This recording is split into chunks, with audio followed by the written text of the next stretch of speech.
안녕하세요. 아낌없이 크는 나무 아크나입니다. 오늘도 단편소설 한 편 들고 찾아왔습니다. 권채훈 작가님의 소설집 바람이 분다 안에 수록된 작품 뜸뜨는 시간입니다. 소설 속 여자는 자기 몸 구석구석에 뜸을 놓으며 생을 반추합니다. 뜸자리를 짚어가며 자기 몸의 구석구석에 새겨진 어머니와의 추억을 떠올리는 뜸뜨는 시간을 감상하시겠습니다. 들어가시기 전에 구독과 좋아요 눌러주시는 거 잊지 마시고요. 그럼 오늘도 편안한 시간 되시길 바랍니다.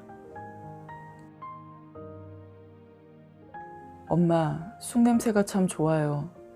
오랜 동안 타향을 떠돌다 늙고 지쳐 돌아와 동구 밖에 선 사람을 눈물지게 하는 고향의 저녁 이내 같은 냄새랍니다. 뜸쑥은 3년이나 묵은 약쑥이라는데 그 향은 오롯이 살아있어요. 향이 참 오래도 가죠. 선향이 타오르고 쑥냄새가 고요히 집안으로 퍼져나가면 왠지 경건해지기까지 한답니다. 얼마나 독하면 내 몸에다 내가 뜸을 뜨느냐고요? 독하지 않으면 어쩌겠어요? 치료할 방법이 없다는데. 하긴 내 몸에서 피어오르는 연기를 가만히 보고 있으면 나도 참 독하구나 할 때가 있어요. 그 거만한 족 전문 의사가 그러던데요. 치료가 안 되는 퇴행성 질환이라고. 암도 고치는 세상인데 그까지 발가락 관절이 좀 다른 걸 왜 못 고치는지 이해가 안 되더라고요. 연골 주사도 소용없고 인공 관절도 안 되는 부분이라네요. 그럼 어떡하지요 했더니 태연하게 그러네요. 절름거릴 수밖에 없다고. 족 전문 의사라는 명패가 부끄럽지도 않은지 미안한 기색도 없이 당연하다는 얼굴이었어요. 쓸 만큼 써서 다른 거니까 아프면 절름거리면서 살라는 건가 봐요. 의사가 보기에 내 몰골이 폐차 직전에 고물차만도 못해 보였을까요? 10년만 젊었어도 수능 시험 봐서 의대를 가는 건데 해보지만 그건 그냥 해보는 소리죠. 젊을 때도 공부라면 머리를 흔들던 위인이 의대가 가당키나 하겠어요? 엄마 앞에서 나이 얘기가 좀 그렇지만 나도 환갑, 진갑 다 지났으니 늙은이 축에 들밖에요. 환갑잔치를 괜히 했어요. 잔치할 것도 없이 가까운 친척들하고 친구 몇 명이 함께 점심을 먹는 것뿐인데 그 뒤로 자꾸 하나둘 병이 따라붙어요. 고혈압에 고지혈증에 갑상선에 관절염에 전부 기억으로 시작하네요. 다음에는 니은으로 시작하는 병이 더 따라붙을까 봐 겁이 나요. 아침 먹고 나서 이런저런 약을 일용할 양식인 양 한 움큼 입안에 털어놓고 나면 배가 그득해지는 느낌이에요. 전에 내가 한 움큼씩 약을 먹는 엄마를 보면서 속으로 뭐라고 했는지 알아요? 참 오래도 살고 싶은가 보네. 자기 몸 하나는 끔찍히 챙기셔. 할머니는 무슨 약을 그렇게 많이 먹느냐고 대놓고 물어보는 진수를 보면서 대뜸 전에 내가 엄마를 보면서 속으로 했던 말이 생각났어요. 우리 딸도 나처럼 속으로 그랬겠죠? 아침 햇살이 거실에 가득 들어차고 라디오에서 클래식을 틀어주는 시간이 뜸뜨기에 가장 좋아요. 그렇다고는 해도 얼마나 뜸뜨는 게 싫은지 나는 어항에서 논이는 구피를 한참 동안 들여다보면서 시간을 늘려요. 구피도 햇빛을 좋아하는 것 같아요. 무지갯빛 지느러미를 요염하게 흔들면서 요리조리 논이는 걸 보면 음악에 맞춰 왈츠라도 추는 것 같다니까요. 쪼그려 앉는 게 관절에 나쁘다는데도 나는 어항 앞에 쪼그려 앉아서 눈 한 번 마주쳐주지 않는 구피를 어항이 뚫어져라 쳐다본답니다. 30분, 1시간이 금세 지나가요. 왜 그러고 있는 건지 엄마는 알까요? 엄마는 무엇이든지 잘 알았잖아요. 엄마가 내게 그랬던 것처럼 나도 내 자식들에게 백과사전이나 되는 듯이 무엇이든 정답을 알려주려고 애썼는데 잘 알지도 못하면서 아는 척하는 거 엄마도 해봐서 알죠? 일어나서 뜸 상자를 꺼내와야겠어요. 서랍에서 뜸 상자를 꺼내 들고 베란다 쪽으로 나갑니다. 어제가 경칩인데 제라늄이 한창 꽃망울을 터뜨려서 창을 열면 베란다에 나비라도 날아들 것 같아요. 이상하죠? 열대식물인 줄 알았는데 여름 내내 비루 먹은 강아지처럼 베베 꼬이던 줄기가 겨울을 지나면서 튼실해지더니 일제히 꽃대를 밀어올린 거예요. 흰색, 분홍색, 주황색, 빨간색 꽃이 앞다투어 피어서 여름 꽃밭 같다니까요. 엄마가 장독대 옆에 만들었던 꽃밭에는 여름이나 되어야 꽃이 피었잖아요. 채송화, 봉숭아, 곽꽃, 나팔꽃, 분꽃. 아빠가 메어놓은 새끼줄 따라서 나팔꽃도 어울리게 피었는데. 읍내 공보관에서 친구가 그 노래를 불러서 상을 탔죠. 나는 무슨 노래를 불렀는지 생각이 나지 않네요. 나뭇잎 배웠나? 나는 상을 타지 못해서 집에도 들어가지 못하고 친구네 꽃밭에 쭈그리고 앉아서 애꿎은 채송화만 잡아 뜯었어요. 우리 아빠는 무엇이 그리 바빠서 새끼줄을 메어놓지도 않고 집을 나갔을까요? 그 노래를 부르던 친구와 있지도 않은 아빠가 미워서 친구네 꽃밭을 처참하게 뭉개버렸던 기억이 아주 어제 일인 듯 새롭네요. 그만 뜸을 들이고 정말로 뜸을 떠야겠어요. 점심 약속에 시간 맞춰 나가려면 더 이상 미적거릴 수가 없겠네요. 뜸 상자를 열고 뜸쑥을 조금 떼어냅니다. 인터넷 카페 쑥뜸 강사는 한 손에 뜸쑥을 잡고 쌀알 반만큼씩 떼어서 비빈 다음에 물을 살짝 묻혀서 뜸자리에 놓고 다른 한 손에 선향을 잡아 불을 붙여야 한다고 했지만 나는 아직도 그렇게 하지를 못해요. 일일이 쌀알 반만하게 뜸쑥을 비벼놓는답니다. 내 몸 20군데에 뜸을 뜨려면 100개를 만들어야 돼요. 한 20여 분 걸려요. 100개를 다 만들어 놓고도 나는 선뜻 선향에 불을 붙이지 못해요. 미룰 수 있으면 미루고 싶어서요. 아니, 안 해도 되면 얼마나 좋을까요? 꾀가 나서 한 이틀 뜸을 걸으면 금세 걸음걸이에 표가 나요. 나도 모르게 절름거리게 되더라고요. 이나마 절지 않고 걸어다니는 건 쑥뜸 덕분인 게 분명해요. 방석을 베란다 쪽으로 바짝 붙여놓고 털썩 주저앉았습니다. 선향에 불을 붙여서 향꽂이에 꽂아요. 쑥뜸용 선향은 냄새가 거의 나지 않고 연기도 가늘게 오르다가 금세 쓰러집니다. 인터넷으로 구매했지만 아주 탁월한 선택이었던 것 같아요.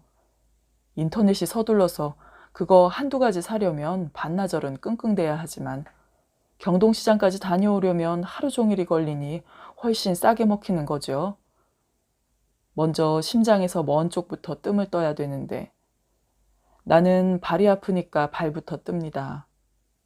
심장에서 가장 멀기도 하니까요. 손으로 눌러서 아픈 곳이 아시헐이라고 하여 여기저기 눌러보니까 정말 많이 아픈 곳이 있었어요. 엄지손가락에 침을 바른 다음에 뜸속에 살짝 묻혀서 양쪽 엄지발가락에 아시헐에 놨어요. 물을 묻히라고 하지만 뜸속이 자꾸 떨어져서 나는 침을 묻히기로 했어요. 타고 있는 선향을 뜸속에 살짝 갖다 댑니다. 하나, 둘, 아우 뜨거. 나도 모르게 뜨겁다는 말이 튀어나와요. 깜짝 놀랄 만큼 뜨겁지만 뜨거운 것은 셋을 셀 동안이니까 아주 잠깐이에요. 까맣게 탄 재 위에 뜸쑥을 올려놔요. 제 점성이 있는지 잘 붙어 있어요. 다시 불을 붙입니다. 어우 뜨뜻.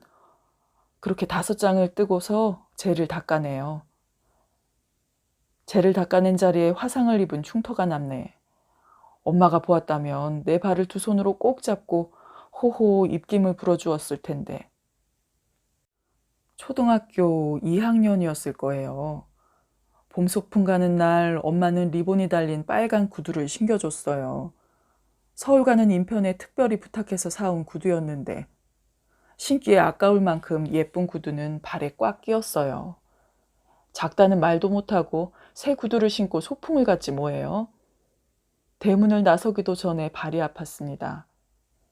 봄 소풍은 오리쯤 걸어가야 했는데 너무 발이 아파서 도시락도 못 먹고 울었어요. 결국에는 선생님의 등에 업혀 집으로 왔죠.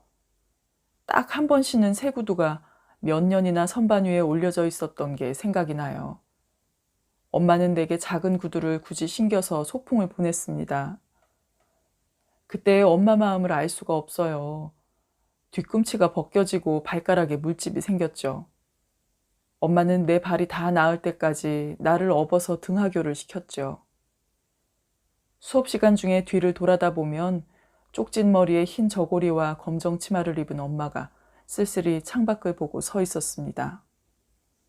지금도 내 친구들은 그 시절의 엄마를 치맛바람 1세대로 기억을 해요. 사람의 기억은 제각각이어서 믿을 게 못 되죠. 내가 기억하는 엄마와 친구들이 기억하는 엄마가 다른데 실제의 엄마는 어땠을까요? 내 아이만 바라보고 남의 아이는 안중에도 없던 엄마였을까요? 아니면 바라볼 곳이라고는 작은 아이 하나밖에 없어서 나만 바라보고 있었던 걸까요? 다음 차례는 삼음교라는 뜸자리입니다. 종아리 안쪽 복사뼈 위로 손가락 3개 너비만큼 올라간 경골의 바로 뒷자리예요. 여자에게 좋은 뜸자리라네요. 신장에 관여한다고도 하고 요실금을 예방한다고도 합니다만 그 효능은 두고 봐야 알겠죠? 엄마가 진작 이 뜸자리를 알았더라면 어린 내게 뜸을 뜨겠다고 달려들었을지도 모릅니다. 특별한 날마다 요의 세계지도를 그리는 게 내 주특기였으니까요. 세탁기도 건조기도 없던 시절에 툭 하면 세계지도를 그리는 내게 엄마는 부지깽이를 휘둘렀죠. 잠들기 전에 제발 오줌을 싸지 않게 해달라고 간절히 기도하고 잠이 들곤 했지만 별무소용이었습니다. 부지깽이로 한 차례 두들겨 맞은 뒤에 울면서 키를 쓰고 소금을 얻으러 가던 수치스러운 기억은 아직도 나를 서럽게 해요. 그래서 남들이 다 가지고 있는 엄마에 대한 애틋한 기억 대신에 내 등짝에 내리치던 부지깽이의 자국만 내 몸에 남아 있어서 엄마는 매정하고 매몰스러운 모습으로 각인되어 있어요. 오줌 싸개도 유전임에 틀림없어요. 우리 막내가 중학생이 되도록 오줌을 쌌지 뭐예요. 여름 저녁에 식구들이 둘러앉아 수박을 먹으면 녀석은 슬그머니 밖으로 나가곤 했어요. 시어머니는 따라 나가서 그의 막내의 손에 수박 한 조각을 들려주곤 했죠. 까짓 오줌 싸는 게 대수냐? 이불 빨래 무서워서 애를 밖으로 내모는 모지내미 같으니라고. 아니 그렇게 말했다니까요. 아유 참, 내몰긴 누가 내몰았다고 그러시는지. 머리가 크면서 저 알아서 나가는 것이지요. 이불 빨래가 무섭다기보단 화가 난다는 편이 맞죠? 이불 빨래해서 풀 먹여 다림질해서 산뜻하게 꿰매놓은 날이면 어김없이 지도를 그리고 말았으니까요. 어쩌죠? 우리 진수가 바통을 이어받았네요. 초등학교 1학년이 되도록 기저귀를 차고야 잔답니다. 진수 어미는 이제 엉덩이에 맞는 기저귀도 없다고 펄펄 뛰어요. 야단 맞은 날은 10중 8구고 수박 먹은 날은 어김없이. 그리고 또 무시로 세계지도를 그리는 판이니 아이고 딸내미 앞에서 내가 미안해요. 그 유전인자를 내가 퍼뜨린 게 틀림없으니 말입니다. 아무래도 병원에 가서 무슨 수를 내야 할 것 같아요. 학년이 올라가면 1박 하는 여행도 갈 텐데 오줌 쌀까 무서워서 어디 맘 놓고 여행인들 보내겠어요? 손자 걱정을 할 처지가 아닙니다. 재채기를 하던지 크게 웃기라도 하면 찔끔 지리고 마는 내 방광이 더 걱정이죠. 오래오래 뜨다 보면 내 방광도 탄탄해질지 모르죠. 뜸을 뜻하는 구자가 오래의 구자랍니다. 아주 오래오래 하루도 쉬지 말고 꾸준히 뜸을 떠야 효과를 볼 수 있다네요. 족삼리로 올라갑니다. 무릎 바깥쪽에 오목한 곳에서 정강이뼈 아래로 손가락 4마디 내려간 지점에서 밖으로 손가락 너비만큼 나간 지점이죠. 장수하는데 제일 좋은 뜸자리라고 해요. 위로 올라간 기를 끌어내려서 다리의 힘을 강하게 한다는데 강한 것, 내가 평생 동안 단 한 번도 스스로 강하다고 느낀 적이 없으니 얼마나 강해지는지 두고 볼 일이에요. 초등학교 6년 내리 운동회에 달리기에서 꼴찌를 도맡아 했으니 그 부끄러움이 어떤 것인지는 꼴찌를 해본 사람만 알 수 있을 것이지요. 6학년 가을 운동회였을 겁니다. 달리기를 하려고 출발선에 섰을 때 아이들이 나를 보고 하나같이 안도의 표정을 짓는 것이었어요. 오늘 꼴찌는 면했구나. 그 얼굴에 그렇게 쓰여 있었다니까요. 수십 년이 지나 그 아이들 이름도 잊었지만 아휴, 그날의 모멸감은 평생을 따라다녔죠. 엄마 무릎에도 슬개골 아래쪽 오목 들어간 외스란과 내스란에 동그란 흔적이 있어요. 엄마는 틈만 나면 그 흔적을 내게 디밀었어요. 꼭 물고기의 눈 같았지요. 이게 다 너 때문에 생긴 상처다. 엄마는 그렇게 말을 하면 위로가 되는지 모르지만 그때마다 어렸던 나는 알지도 못하는 죄책감으로 심장이 오그라드는 듯 했어요. 나도 몇 년 전부터 무릎이 시원치 않습니다. 엄마처럼 엄동설안에 아이를 업고 천리길 피난을 갔던 것도 아닌데 계단 오르내리는 게 여간 어려운 게 아니에요. 지하철을 잘 이용하지 않는 것도 까마득한 계단 때문이지요. 엄마야 진작부터 바깥 출입이 어려우시니 지하철역의 계단이 얼마나 까마득한지 모르시죠? 지하철역의 에스컬레이터는 늙은이가 만들어야 한다는 게 요즘 내 생각이에요. 늙으면 계단을 오르는 것도 어렵지만 더욱 고통스러운 것은 계단을 내려갈 때인 걸 젊은 사람들이 알 턱이 없죠.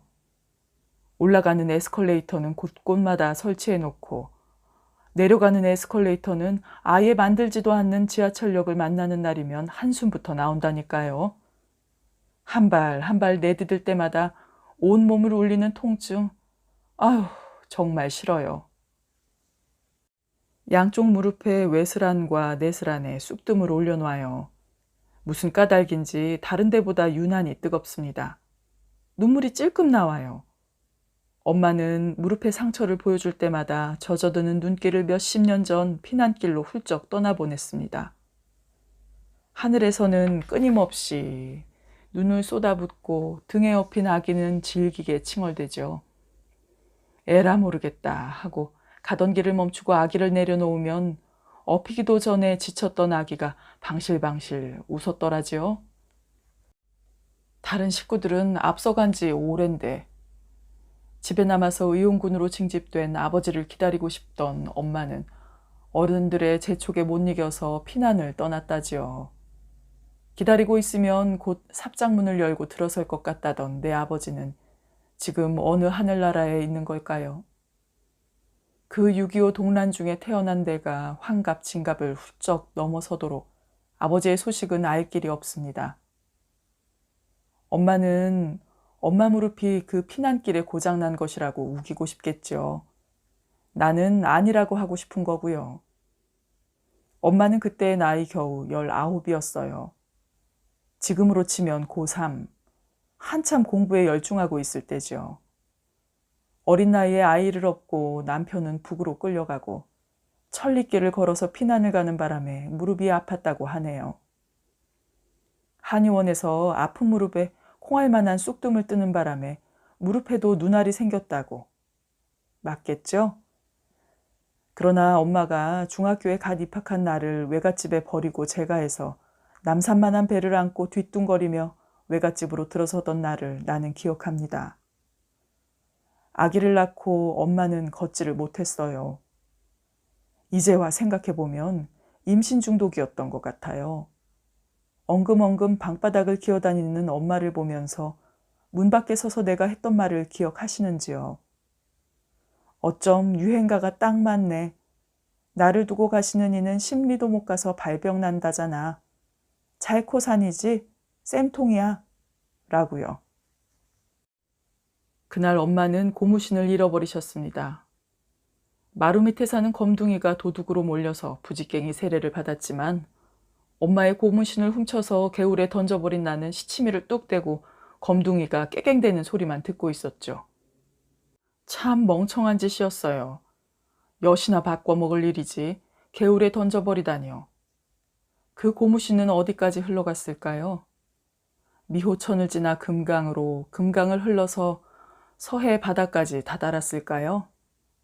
아니면 뭐 어느 수초에 걸려서 개구장이들의 돛담배 노릇을 하다가 엿장수의 지게를 타고 고무신 공장으로 되돌아갔을지도 모릅니다. 외할머니도 엄마도 내가 한 짓이라는 걸 알았던 것 같습니다. 그날은 엄마 혼자 먹던 미역국을 나도 한 그릇 얻어먹었었으니까요. 외할머니가 솔찜을 하고 이런저런 민간요법을 쓴 덕분에 엄마는 아기를 업고 돌아갔어요. 엄마의 사랑을 독차지한 새빨갛고 쭈글쭈글한 아기도 나를 본 척도 않는 엄마도 어찌나 밉던지요. 다시는 엄마라고 부르지도 않을 거야 다짐했지요. 그러나 100일이 되어 방실방실 웃는 아기를 업고 엄마가 다시 외갓집으로 왔을 때 그 아기가 어찌나 예쁘던지 100일 전에 다짐했던 미움이 아기의 미소 한 방에 날아간 것도 나는 생생히 기억합니다. 내 무릎에도 물고기 눈알이 생겼습니다. 보지도 못하는 눈이지요. 이제 짧은 치마는 입지도 못하니 무릎에 생긴 흉터 따위 아무렇지도 않아요. 그러나 엄마는 나를 보기만 하면 무릎을 보여줍니다. 그야말로 옛날 일이 되어버린 그 시간으로 되돌아가서 이미 오래전에 딴 세상 사람이 된 우리 할아버지와 할머니를 원망해요. 반추해서 아무런 득이 될 것이 없는데 왜 그러는 걸까요? 그때는 누구라도 그럴 수밖에 없었다는 걸 왜 이해하려 들지 않는 걸까요? 아니 이해는 고사하고 엄마가 지금까지도 삶이 고단한 것이 모두 그분들 때문이라고 핑계 삼고 싶은 것인지도 모르겠습니다. 욕하면서 닮는다던데 어쩌죠? 나도 더 나이 들면 엄마처럼 엄마를 원망하며 살게 될까 봐 겁이 납니다. 엄마는 내가 나이 들어서 엄마를 이해할 것이라고 믿는 걸까요? 천만에요. 엄마는 내게 배신의 쓰라림을 첫 번째로 안겨준 사람입니다. 그까지 피난길에 조금 뒤처지게 한 것에 비할까요? 아, 엄마도 그때 버림받은 느낌이 있었겠네요. 이 세상에서 버림받았다는 느낌만큼 슬프게 하는 것도 흔치 않지요. 아참, 아까 잠깐 미국 드라마 시리즈를 보았는데 거기서 진통제를 입에 달고 사는 주인공이 그러네요. 인생은 고통이라고. 그 말이 가슴을 치는 것은 이제 조금 철이 드는 까닭인지도 모르겠습니다. 참 이상하죠? 나 혼자 고통스럽다고 생각하면 견디기 어렵지만 누구나 고통스럽다고 생각하면 고통의 무게가 한결 가벼워지던걸요. 이제 곡지 차례예요. 곡지는 팔굽 안쪽의 가로줄과 손등을 위로 향하도록 팔을 뻗었을 때 근육이 가장 높이 솟아오른 세로선이 만나는 지점이에요. 고혈압, 당뇨, 생각만 해도 무서운 중풍 등 성인병 예방은 물론 두통, 변비, 피부병에 효과가 있다는데요. 정말 효과가 있었으면 좋겠어요. 내가 어렸을 적부터 유난히 팔이 약했잖아요. 누가 손만 잡아 이끌어도 팔이 빠져서 축 늘어지곤 했었죠. 할아버지 등에 업혀서 김만의 약방에 갔던 때가 그립네요. 깨끗이 손질한 한복을 단정히 차려 입으시고 두툼한 방석에 앉아 계시던 약방 할아버지요. 흰 수염을 길게 기른 얼굴에 온화한 미소를 띠던 약방 할아버지는 우리 화야 또 발 빠졌나? 어디 보자 이리 온 하셨죠. 약방에서는 향긋한 냄새가 났어요. 그 냄새가 좋아서 약방에 가는 게 무섭지 않았죠. 약방 할아버지가 그저 내 팔을 한번 잡아당겼다가 놓기만 해도 팔은 감쪽같이 제자리로 돌아갔습니다. 만세 해봐. 내가 두 팔을 번쩍 들어올려 만세를 부르면 됐다 가봐라. 우리 할아버지와 친구였던 약방 할아버지는 치료비를 받지 않아서 풍년초 한 봉을 놓고 오곤 했습니다. 우리 할아버지와 친구라서가 아니라 그분은 접질리고 관절이 빠진 걸 맞추는 데는 근동에서 알아주는 분이셨지만 누구에게도 치료비를 받지 않으셨어요. 우마차에 실려왔던 농투성이들이 걷기도 하고 뛰기도 하면서 몇 번이고 문 밖에서 허리 굽혀 인사하는 건 신기한 일도 아니었습니다. 치료비는커녕 되레 그들의 손에 인사로 드린 풍년초를 되돌려 보내기도 일쑤였지요. 약방 천정에 빼곡히 달려있던 봉지들, 약방 할아버지의 등 뒤에 있던 약장의 서랍에서 꺼내주던 감초의 달달한 맛이 입가에 맴도네요. 아이들이 살구씨를 모아서 약방에 가져가면 약방 할아버지는 감초를 한 움큼씩 집어주셨었어요. 아이들은 단물이 다 빠질 때까지 하루 종일 감초를 씹고 다녔는데 그 덕에 아직까지 이빨이 성한지도 모르겠다는 생각이 드네요. 사람들은 약방 할아버지가 백수를 할 것이라고 했었어요. 아니, 어쩌면 그때 이미 100살이 넘었을는지도. 약방 할아버지처럼 건강하고 깨끗하게 늙을 수 있으면 얼마나 좋을까요? 다른 뜸자리와 달리 곡지에 뜸을 뜨면 살이 볼록 올라와요. 사람의 피부가 부위마다 다르다는 걸 실감합니다. 하기는 그 쓰임새가 다르니 피부 조직도 부위마다 다르겠죠? 팔뚝을 드러내는 여름이면 인사를 듣습니다. 어머, 팔이 왜 그래? 아프겠다. 아파 보이지만 아프진 않아요. 아픈데도 아파 보이지 않는 게 있듯이 아프지 않은데도 아파 보이는 게 있는 모양입니다. 가렵기는 합니다. 어떤 상처든 아물 때면 의례 가렵잖아요. 근데 가려운 게 아픈 것보다 참기가 어렵습니다. 잠결에 긁어서 딱지가 떨어지고 피가 나기도 하지만 그렇다고 덧나지 않는 걸 보면 쑥뜸에 신비한 효능이 있는 것 같아요. 다음엔 중극입니다. 중극혈은 인체 내부의 수액을 저장하는 방광이 가깝고 기가 모이는 곳이며 여자의 정의 근원인 자궁 위에 자리해요. 배꼽과 불두덩 뼈 사이를 5등분 했을 때 밑에서 5분의 1 지점이에요. 방광의 기능을 돕고 자궁을 따뜻하게 해서 월경을 고르게 하고 비뇨기 질환이나 골반염, 월경통, 대하, 자궁 물혹 등의 생식기계 질환에 효과가 크다더군요. 글쎄요, 이제는 월경통과 굿바이 한 지가 오래라서요. 폐경된 지 오래인 내게는 별 무소용인 것 같긴 하네요. 하지만 내 뱃속에도 물혹이 있다고 하니까 그 물혹이 조금 작아지기를 기대해 볼 수밖에요. 한 달에 한 번씩 찾아오던 월경통은 나를 참담하게 했어요. 엄마가 떠난 뒤에 첫 월경이 있었어요. 학교에서 배우긴 했지만 막상 극심한 통증과 함께 찾아온 그것은 나를 어쩔 줄 모르게 했습니다. 뒤처리를 어떻게 해야 할지 몰라 학교에도 못 가고요. 요강을 타고 앉아서 울던 생각이 나요. 엄마에 대한 미움이 커지기 시작한 것도 아마 그 무렵이었던 것 같습니다. 어두운 방에서 꼼짝 못하고 스스로를 가두어 버렸던 첫 월경. 안으로 걸어 잠근 방문을 흔들면서 외할머니가 나오라고 했지만 나는 패악을 떨었어요. 왜 나를 낳았느냐, 낳았으면 책임을 져야 하지 않느냐고 패악을 떨었는데 왜 나한테 그러느냐, 내가 언제 너를 낳았다고 그러니 제발 문이나 열어라 하면서 할머니가 엄마를 낳았으니까 엄마가 나를 낳지 않았느냐고. 할머니가 엄마를 낳지 않았으면 나도 이 세상에 나오지 않았을 것 아니냐고요. 되도 않는 논조로 애꿎은 할머니만 들볶았어요. 의지할 때라고는 오직 외할머니밖에 없다는 걸 잘 알면서도 패악을 떨었죠. 다른 여자아이들은 어땠을까요? 장롱을 뒤져서 헌 내복을 잘라 어설픈 기저귀를 만들어 차고 학교에 갔지만 기저귀는 이내 흠뻑 젖고 말았어요. 집에 올 무렵에는 핏덩이가 굳은 기저귀가 가랑이를 쓸어서 제대로 걷지도 못했습니다. 첫 월경인데 왜 그렇게 양이 많았던 걸까요? 요즘 여자아이들은 첫 월경 때 파티를 해준다죠? 여자가 된 것에 대한 축하 파티. 축하받으면 좋을 거예요. 뭐든 축하는 행복한 것이니까요. 살아가면서 기쁜 일이나 고통스러운 일을 당할 때마다 엄마가 생각났어요.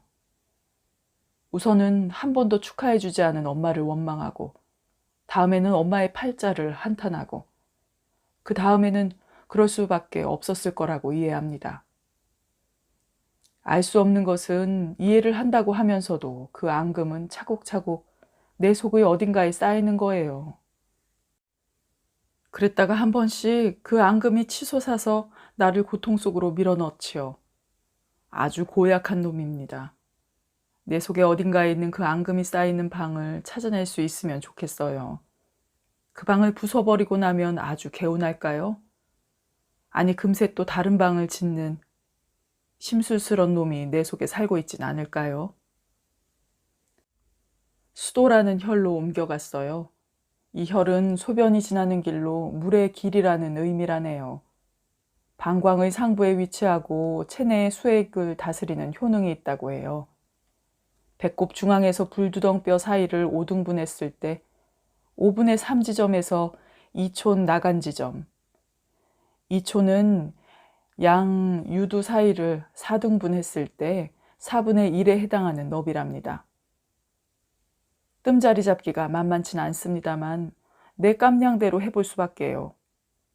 배뇨 곤란과 각종 부종을 치료하면서 월경불순, 냉, 염증, 불임, 자궁, 근종 등 한마디로 여자들의 질환에 좋기 때문에 중국혈과 아울러 여자들에게는 필수 뜸자리라고 합니다. 중국과 수도에 뜸을 올려놓아요. 뱃살이 엄청나서 똑바로 앉으면 뜸자리가 보이지도 않아요. 인터넷상의 그림에는 똑바로 누워서 뜸을 뜨고 있습니다만 그건 누군가 뜸을 떠줄 사람이 있을 때고 나는 나 혼자 할 수 있는 것만 하고 있어요. 영 자세가 나오지 않습니다. 불타고 있던 쑥이 그만 뚝 떨어져 버렸네요. 금세 방석에 불구멍이 났어요. 불붙은 쑥의 화력이 대단해요. 쑥뜸은 쑥의 효능보다 화상의 효능이라고 하네요. 3년 묵은 쑥을 쓰는 이유는 발화점이 높기 때문이라고 합니다. 뜸자리에 화상을 입혀서 그 화상으로 인한 효과를 보는 것 같아요. 한마디로 아랫배에 불을 떼는 거죠. 그렇잖아도 늘 배가 차서 팥주머니를 애용하고 있습니다만 직접 불을 떼는 것만 하겠어요. 온몸이 진저리를 칠 만큼 뜨거워요. 뱃살이 두꺼워서 더 뜨거운 걸까요? 뜨겁긴 하지만 너무 뱃살이 두꺼워서 화기가 뱃속까지 전달되지는 않을 것 같네요. 인터넷 덕을 꽤 보고 있어요. 팥주머니도 인터넷에서 보고 만들었습니다. 붉은 팥 한 되를 사다가 순면으로 주머니를 만들어서 그 안에다 넣고 꿰매서 전자레인지에 3분만 돌리면 따끈한 찜질팩이 돼요. 허리가 아프면 허리 밑에 넣고 자고 배가 아프면 배에 얹고 자면 제법 효과가 있어요. 난방을 하기에는 어정쩡한 초겨울 무렵에 팥주머니를 끌어안고 자면 이불 속이 얼마나 훈훈하게요. 엄마가 떠난 후 혼자 잠들어야 하는 기나긴 겨울밤은 얼마나 춥던지요.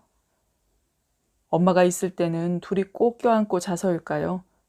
방 안의 걸레가 꽝꽝 어는 겨울밤도 추워서 잠 못 들었던 기억이 없어요.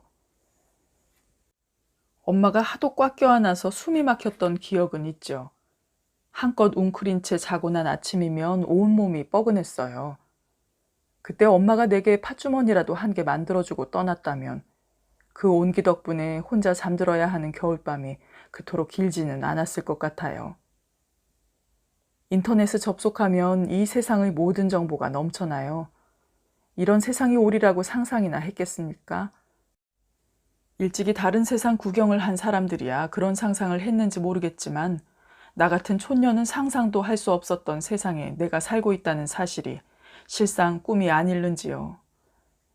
나보다도 엄마는 아주 찢어지게 가난했던 시절부터 전쟁의 참혹함도 겪었고 잘 살아보세를 외치면서 허리끈을 졸라매던 시절을 지나 전 세계가 스마트폰 하나로 소통하는 현재까지 꾸지 않았던 꿈까지 실현되는 것을 보았으니 참으로 살만한 삶이지 않았나요?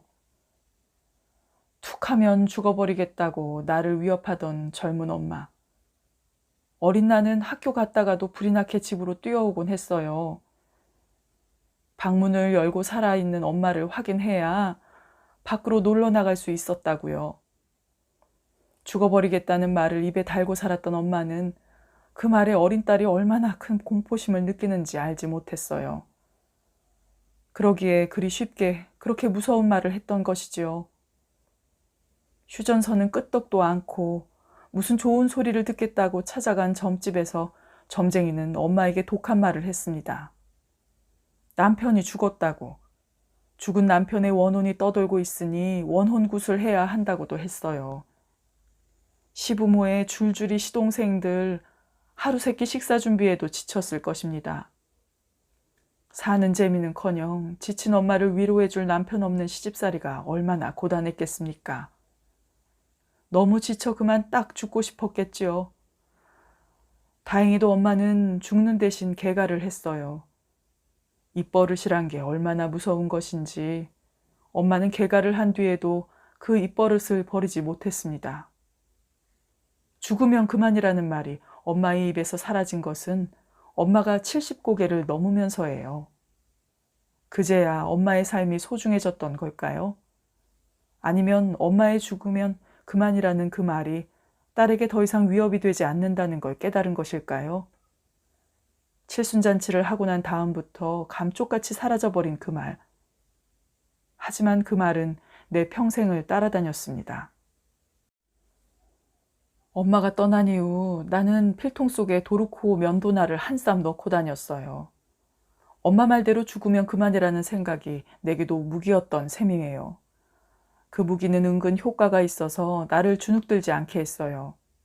나를 귀여워해 주시던 외할아버지도 돌아가시고 나보다는 외삼촌에게만 신경 쓰시는 외할머니 집에서 있는지 없는지 모를 존재로 성장했지만 아무에게도 주눅들지 않았던 것은 오직 도르코 면도날 덕분이었습니다.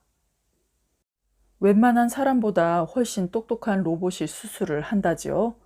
덕분에 새 생명을 얻었다는 사람들의 활짝 웃는 사진이 신문에 실리는 것도 이젠 뉴스거리가 되지 않는 세상이에요. 고리타분하게 캐캐 묵은 옛 방식에 뜸이나 뜨고 있으면 참으로 괴리감이 느껴지긴 합니다. 내가 스스로 뜸을 뜰 수 있는 마지막 단계 중환이 남았어요.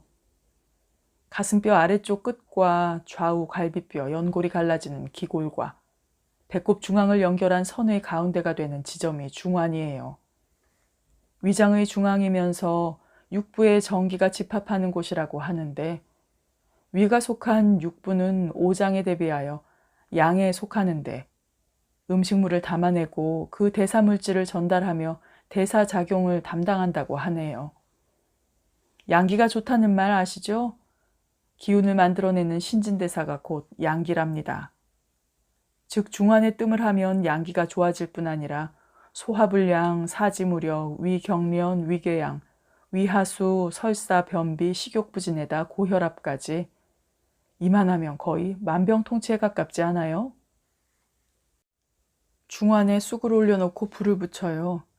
조금 크게 비빈 쑥입니다. 다른 뜸자리는 예방 차원이지만 발가락의 아시혈과 중환은 치료 차원이에요. 엄마처럼 내게도 화병이 있어요. 화병도 대물림하는 걸까요?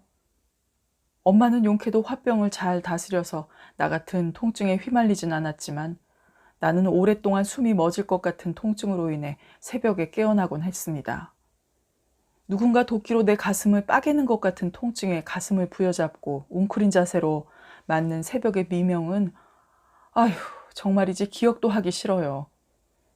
심장 초음파 검사에도 가슴 엑스레이에서도 이상이 없는데 위내시경 검사에서는 만성위염과 역류성 식도염이라는 진단이 나왔어요.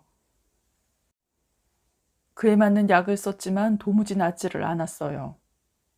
선생님, 어째 돈이 떨어지면 더 아파요? 돈병이군요.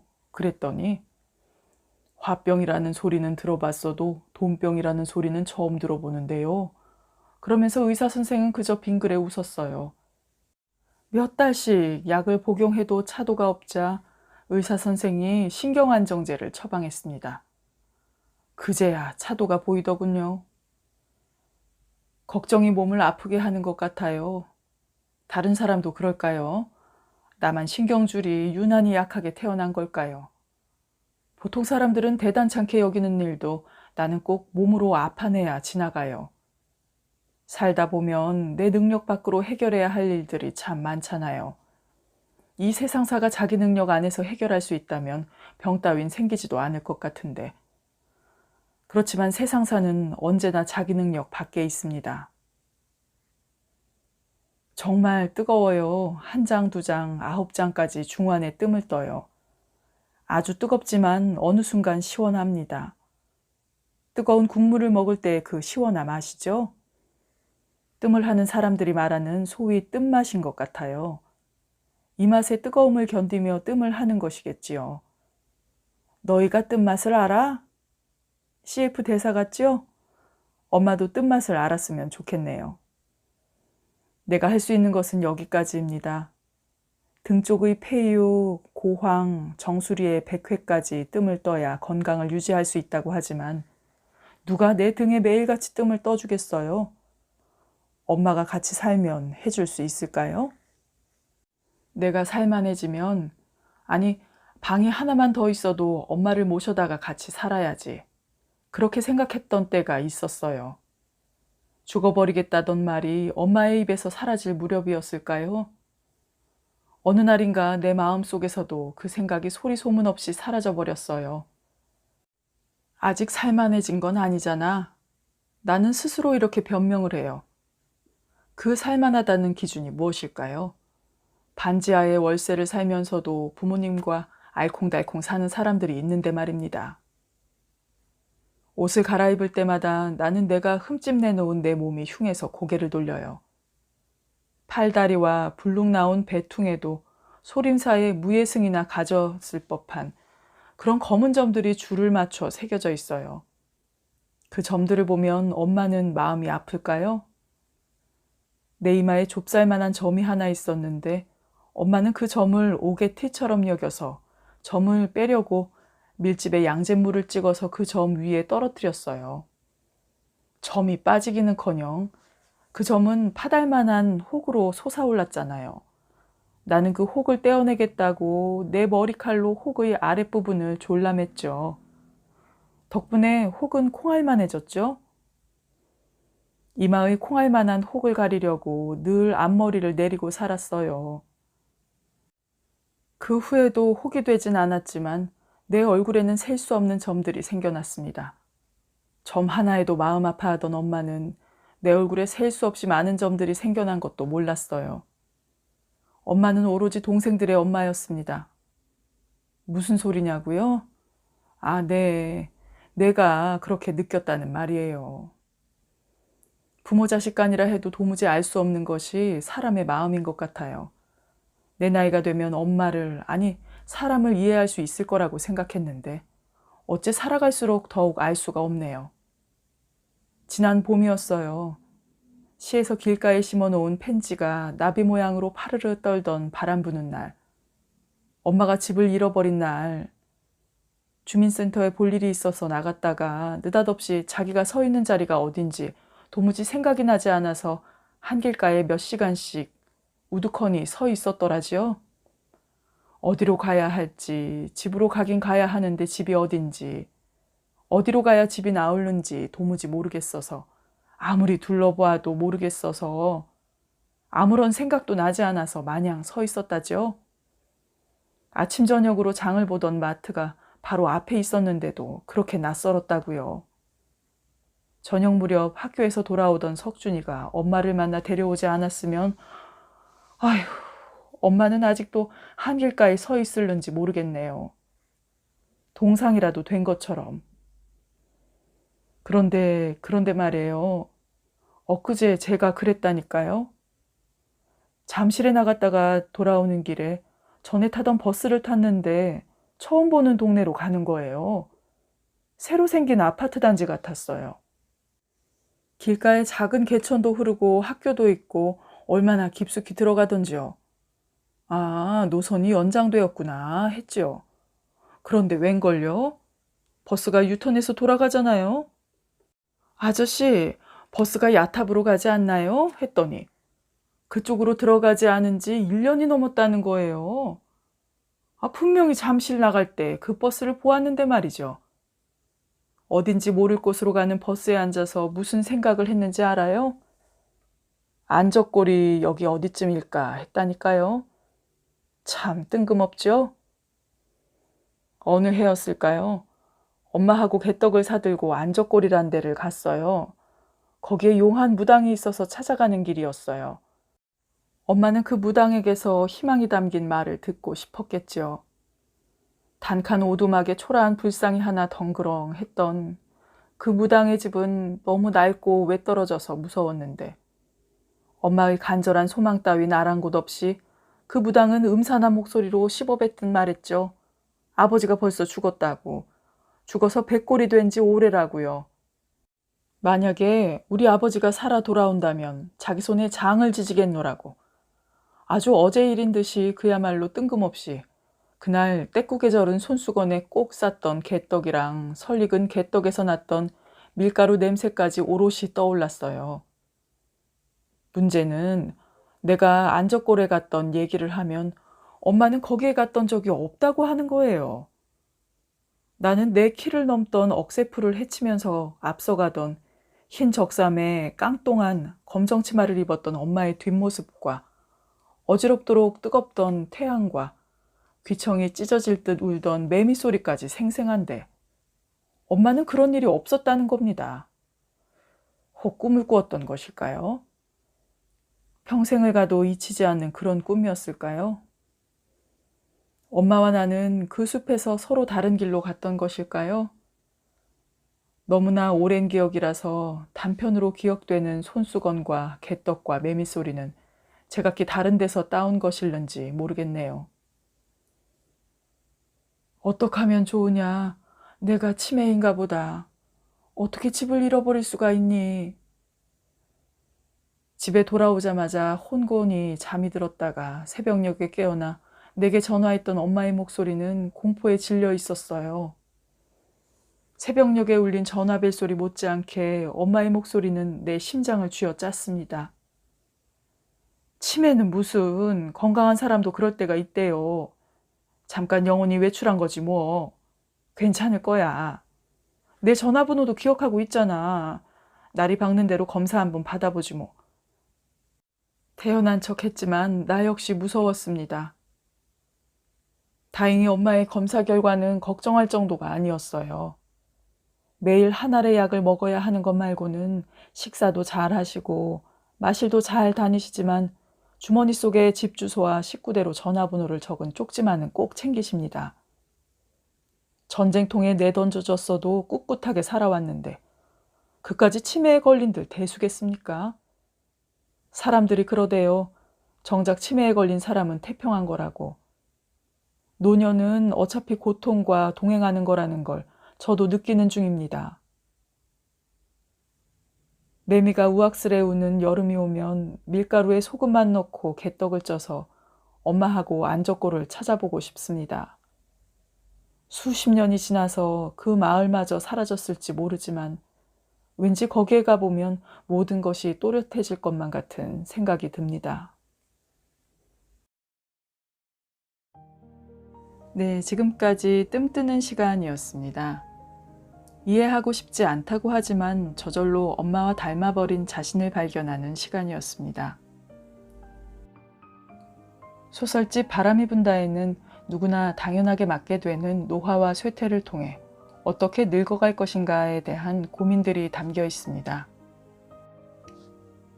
인간은 자기가 그 처지에 가닿지 않으면 절대로 모른다는 말이 있는데 노인들이 주인공이 된 이 소설들을 통해 나이 듦에 대해 조금이나마 이해하고 그 심정에 가닿게 되는 것 같습니다.